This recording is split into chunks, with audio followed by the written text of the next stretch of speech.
Amazon's $200 million sci-fi spectacle will make you long for the days when blockbusters of this size weren't afraid to make strong choices. A supposedly $200 million sci-fi spectacle about contemporary people being conscripted into a future war that pits the human race against some very hungry aliens, The Tomorrow War, sure is a mighty huge thing to watch at home on a, comparatively, small screen.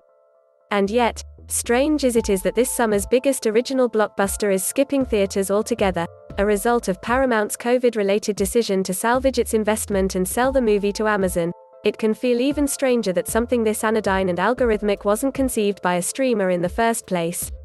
While the action only scales up and up and up as its world speeds towards its final battle, even the most IMAX-sized moments seem right at home on your TV, where The Tomorrow War is fated to be forever entombed on a little square that people will blithely scroll past as they search for Season 5 of Bosch.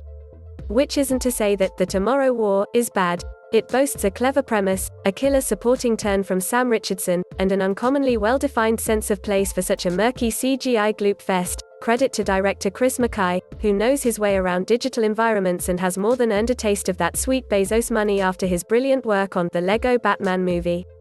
But for all of those laudable attributes, this flavorless loss leader of a film is neutered by its refusal to put audiences on their heels.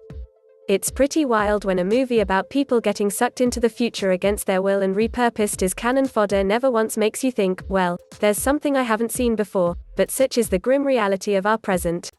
That problem is embodied by the film's leading man, whose bland performance similarly feels like the sum total of 1,000 unmade choices. Chris Pratt should not and cannot play an everyman. His dead-behind-the-eyes portrayal of frustrated high school biology teacher Dan Forrester is another example of how readily he mistakes relatability for hollowness when the material isn't sharp enough to lend him an edge. Much like Pratt's character in the Jurassic World movies, what are the odds you remember his name? Dan is a sleepy husk of a man, he's like Star-Lord on barbiturates. In this case, that emptiness stems from a deep sense of professional dissatisfaction.